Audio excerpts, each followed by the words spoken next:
सुना होगा जो प्रेस कॉन्फ्रेंस में जानकारी दे रही थी, बता रही थी कि कहां कहां कैसे हमला किया गया है, कितने ठिकानों पर हमला किया है। तो कर्नल सोफिया के भाई का बयान आया है कि हम बदला लेने का पाकिस्तान से इंतजार कर रहे थे।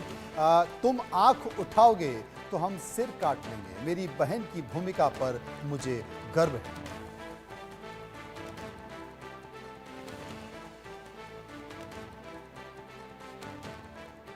मेरी बड़ी बहन होती है और मेरी आइडल भी है, और जो उन्होंने आज ये मैसेज पाकिस्तान को दिया है उसकी सख्त ज़रूरत थी। हम बहुत टाइम से इंतज़ार कर रहे थे कि खून खौल रहा था कि कब इनका बदला मिलेगा, लेकिन ऐसा बदला मिलेगा और हमारी फैमिली से प्रेस कॉन्फ्रेंस होगी, इसकी उम्मीद नहीं थी। जब हुई तो वी वर शॉक्ड कि भाई इतना बड़ा मौका हमें। तो उस समय हमारी गर्व से छाती। इस्लाम एक चीज़ सिखाता है कि जब भी कोई मुसलमान हो, यानी जो वाहिका में मानता है, तो सबसे पहले ये सिखाता है कि आपकी देश की सेवा और देश का कानून और देश के लिए मर मिटना, उसके लिए कुर्बान हो जाए, इससे बड़ी कोई कुर्बानी नहीं है।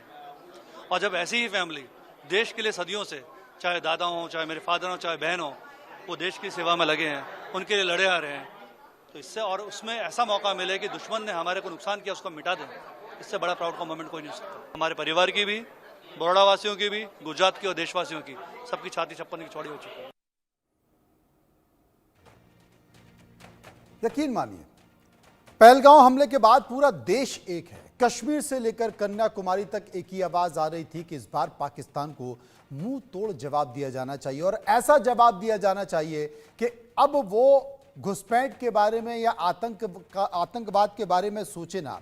और इससे ज्यादा और मुफीद कुछ नहीं हो सकता पठानिया साहब। दूसरी एक सवाल और है जो लोगों के जहन में है, क्योंकि हमने एयर स्ट्राइक की, तमाम और दूसरी स्ट्राइक की, वाटर स्ट्राइक भी की, लेकिन भारत ने इस हमले में मिसाइल स्ट्राइक को ही क्यों चुना? देखिए, इससे पहले अगर आप पीछे जाते हैं तो जब उड़ी की सर्जिकल स्ट्राइक थी, वो फिजिकल स्ट्राइक थी, जिसमें आर्मी अंदर घुसी, टेररिस्ट के कैंप को उन्होंने तबाह किया। और उसके बाद जो नेक्स्ट स्ट्राइक बालाकोट में हुई थी, वो भी एक सोलो स्ट्राइक थी, जिसके अंदर उनके जो कैंप थे उनको उड़ाया गया। वो एक छोटे दर्जे की स्ट्राइक थी, और उस स्ट्राइक से पाकिस्तान को कोई फर्क नहीं पड़ा था। अभी ये जो स्ट्राइक हुई है, इसकी आप टाइमिंग देखिए, इसकी आप थीम देखिए, और इसका एक्सटेंट देखिए कि अगर 24-25 मिनट के अंदर 24 मिसाइल नो टेरर कैंप के अंदर की जाती हैं, तो ये डेमोन्स्ट्रेट करता है कि भारत की जो सामर्थ्य है और तीनों सेना के अंदर जो सीमलेस इंटीग्रेशन है और हमारी जो मिसाइल की पावर है, उसको पाकिस्तान रोक नहीं सकता। और इसमें हमने एयर स्पेस भी वायलेट नहीं किया है। जो बालाकोट में तो वो हम वी कैन बी अक्यूज्ड कि आपने जो एयर स्पेस की वायलेशन की है when it comes to the perception of international community, but इसके अंदर वो भी हमने पूरी तरह से उसका भी केयर किया है।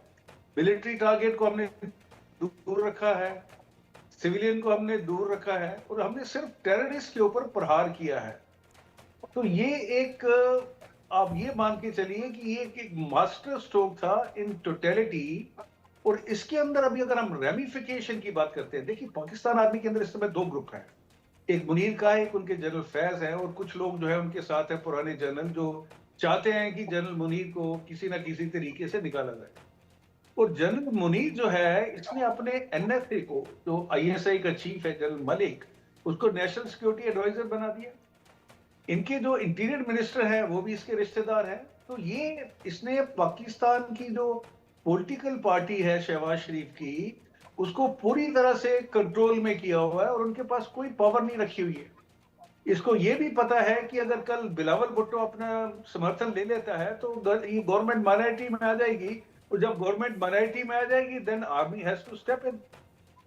मुनीर ने कभी ये कल्पना भी नहीं की थी कि भारत की तरफ से इस कैलिबर का, इस मैग्नीट्यूड का अटैक किया जाएगा, स्ट्राइक की जाएगी। उसके अभी होश उड़े हुए हैं। और ये वो जनरल है, मैंने एक फोटो देखा था जिससे आपकी थोड़ी इसकी साइकोलॉजी पता चल जाएगी कि how much insecurity this man has. एक फोटो आई हुई है जिसके अंदर इसने अपने टैंक के ऊपर 4 स्टार लगाए हुए हैं, प्लेट लगाई हुई है, स्टार प्लेट, और अपनी ट्रुप्स को एड्रेस कर रहा है। देखिए, एक चीफ ऑफ आर्मी स्टाफ को he doesn't have to prove or pretend in front of his soldier that he is the chief of army staff. Whole world knows, whole army knows तो ये इस बंदे का माइंडसेट बताता है, और इस बंदे का जो एम्बिशंस है, और ये एक बहुत ही करप्ट किस्म का सोल्जर है। खैर पूरी पाकिस्तान आर्मी करप्ट है, बिकॉज वो ड्रग ट्रेड में इन्वॉल्व है, बाकी भी धंधे करते हैं। तो इसको निकालने के लिए मेरी जो अपनी असेसमेंट है कि पाकिस्तान के अंदर से ही लोग इसको निकाल के, और इसको जो उचित सजा मिलनी चाहिए वो देंगे। अभी ये कितनी देर में होता है, ये सोच का विषय है। और उसी बीच में इसके बाद कितनी प्रोग्रेस है कि क्या ये, देखिए ये तो चाहेगा कि इसको न्यूक्लियर थ्रेशोल्ड पे ले जाए, because he will go down in the annuls of history. लेकिन उसका जो विरोध है वो पाकिस्तान की जो गवर्नमेंट है, let it be A puppet government, और उसके बाद जो इंटरनेशनल कम्युनिटी है जिसमें यूएसए और चाइना, मेनली रशिया, फ्रांस जो बड़ी पावर है, वो पाकिस्तान को पूरी तरह से ये चेता दें कि भैया अभी आपका काम खत्म है, पुराना जो आप करते रहे थे वो करते रहिए, अभी टेररिज्म से तौबा कीजिए, भारत साथ के रिश्तों को सुधारिए, और इस रीजन के अंदर, साउथ ईस्ट एशिया के अंदर स्टेबिलिटी लाइए। ये सारे लोगों के हक में है। वरना हम तो सुधार ही देंगे इस